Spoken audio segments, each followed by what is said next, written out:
Another experience I remember an ex-colleague of mine telling me about is probably the eeriest story I know. Unfortunately, I know no details other than what this guy, for the story I'll call him Aaron, relayed to me, and I no longer work with Aaron, so I'll just be telling it as I remember him telling me it. Years ago, Aaron rented a semi-detached bungalow. He rented alone and only lived there briefly.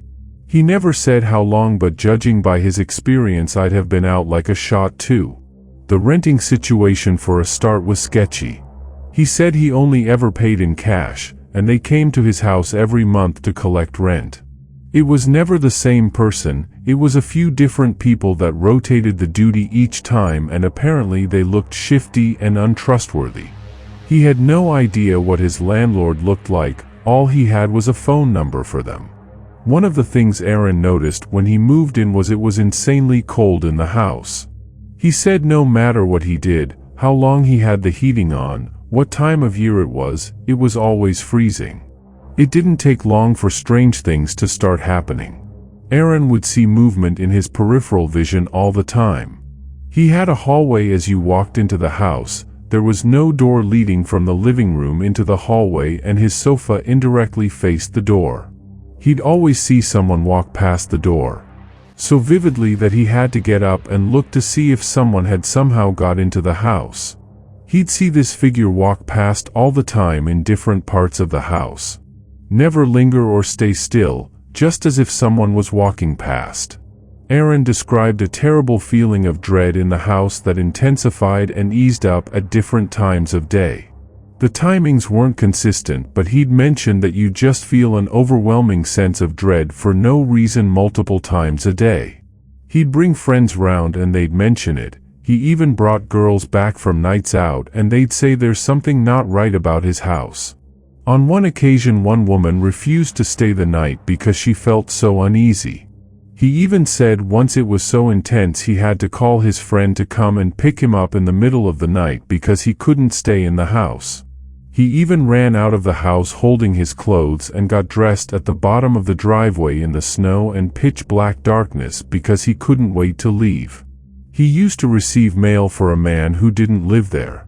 He contacted the landlord and they said it was the previous tenant and they didn't know where he'd gone. He just left one day without telling anyone he was going, and they didn't have a forwarding address for him. It got even stranger when a member of this previous tenant's family turned up at Aaron's door asking where he was. Aaron explained how long he'd lived there and was told the last guy had moved on. Apparently this guy's family hadn't heard from him for months and no one knew where he was or had seen him in all that time. The two scariest things happened towards the end of his tenancy there. First thing was when Aaron accidentally forgot to withdraw his rent money ready to give it to the goon who was going to collect it. The landlord would always text him saying someone would be along that day to collect rent.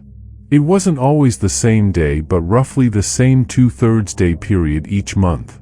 On this particular occasion, the goon showed up and Aaron said, "Sorry mate, I completely forgot to withdraw it, can I give you it tomorrow instead?" He tried ringing the landlord, but apparently his landlord was notorious for not answering his phone. The goon threatened him with, "Make sure you do, or you'll end up like the last one who lived here." Aaron didn't know what to make of that, but it sure sounded ominous.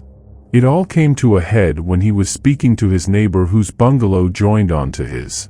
Aaron had mentioned this guy who had basically vanished and asked his neighbor what he was like. He said he was a fairly quiet bloke who kept himself to himself but would say hello if he saw you. He didn't know what had happened to him, he just stopped seeing him. Then before long he saw the goons the landlord would send removing a load of furniture. Then he saw Aaron moving in and assumed the guy had gone. This meant that the previous tenant must have left without taking any of his possessions. Aaron questioned it and the neighbor said, "Well, I thought that, but I did hear them banging about and it sounded like it was coming from the cellar, so I assumed the furniture might have been stored down there and they were finally getting rid of it." Aaron was confused. He told his neighbor, "I don't have a cellar." The neighbor replied, "You will have, I have one and your house is the same as mine, just mirrored." He didn't make a big thing of it during the conversation, but Aaron definitely found it weird that he didn't know about a cellar.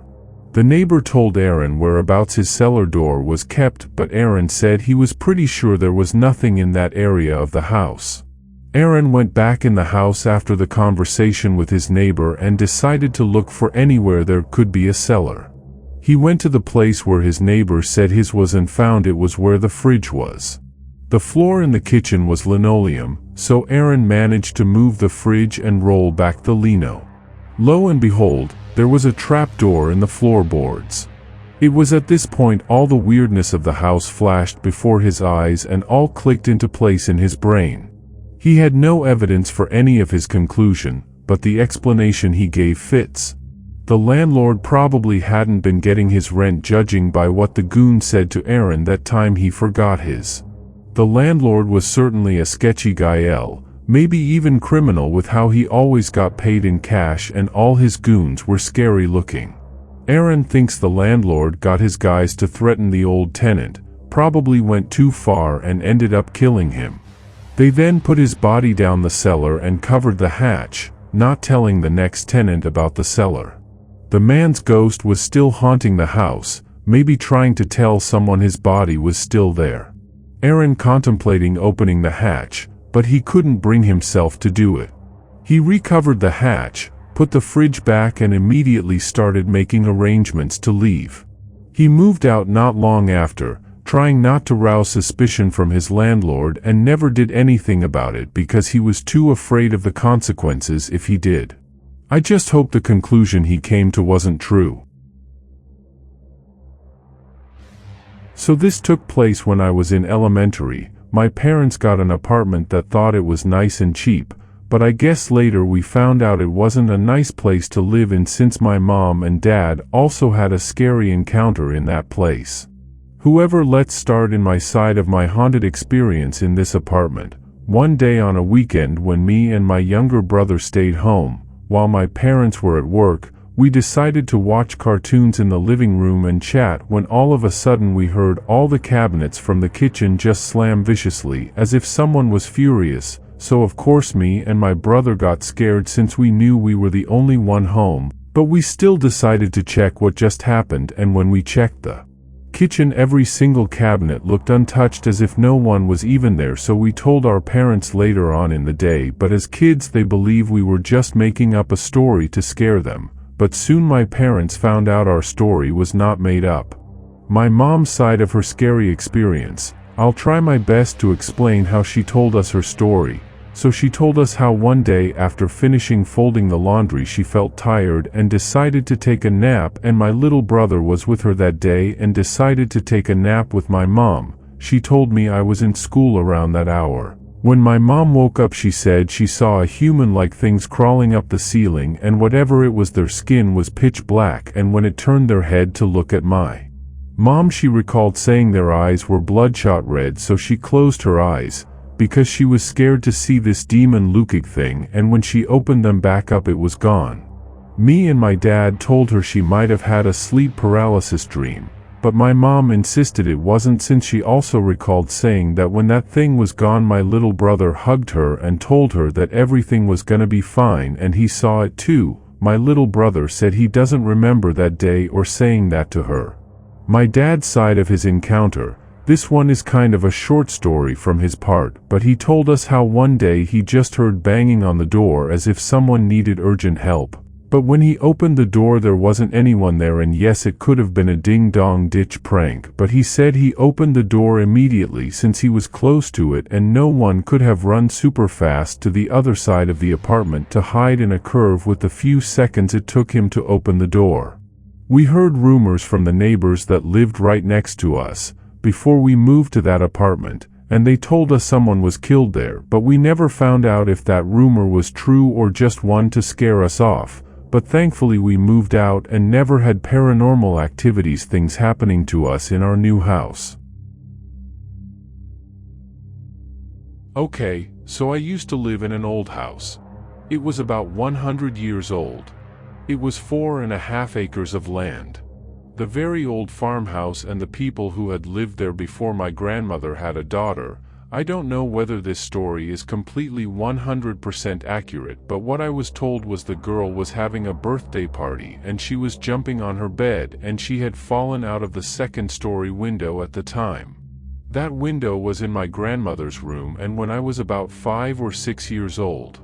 I lived in the bedroom across the hall and there was a bathroom up there, and one night I had woken up and it was dark and I felt that there was someone breathing on my neck and staring at me, so I sat up and I looked at the doorway and there were 3 shadowy figures. 2 of them looked to be adults and one of them looked like a small child somewhere in between 4 and 9, and I was so scared because I remember my sister telling me that story. So I started crying and my grandmother heard me and woke up and flipped on her lamp in her room and the light spewed into the hallway and the figures were gone. Although for the next couple of months it kept happening every night, the same thing except for the crying and waking up my grandmother. I would wake up in the middle of the night feeling someone staring at me and breathing down my neck. I'd sit up and look at the doorway and I'd see the figures. Sometimes there'd be 3 of them. Sometimes there would only be 1, but most of the time it was just the small-looking one and the shorter adult-looking one, and I was little so I was kind of freaked out. But then I realized that she was just a kid too, and I thought maybe she wanted to be my friend.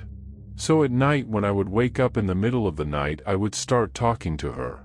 I don't know if she ever heard me or was actually interested, but it seemed as if she could understand me, and one day she just disappeared.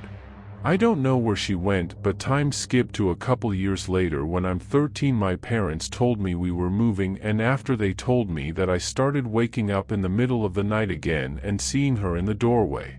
It kind of freaked me out as it did in the past, and then I remembered she would just stand there and look at me. Sometimes I swear I could see her blink, but I guess that was just her way of saying goodbye.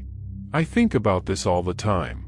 My parents and my sister call me crazy cause they don't believe in ghosts or paranormal things, but the night before I actually left for good, a couple of strange things happened.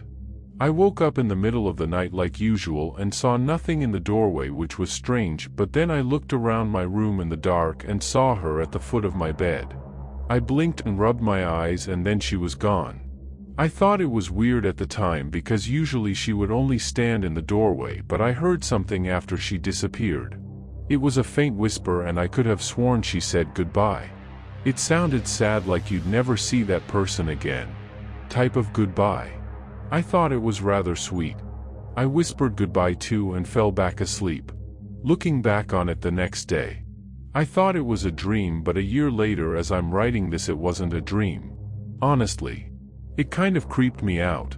But it's also kind of sweet if you think about it.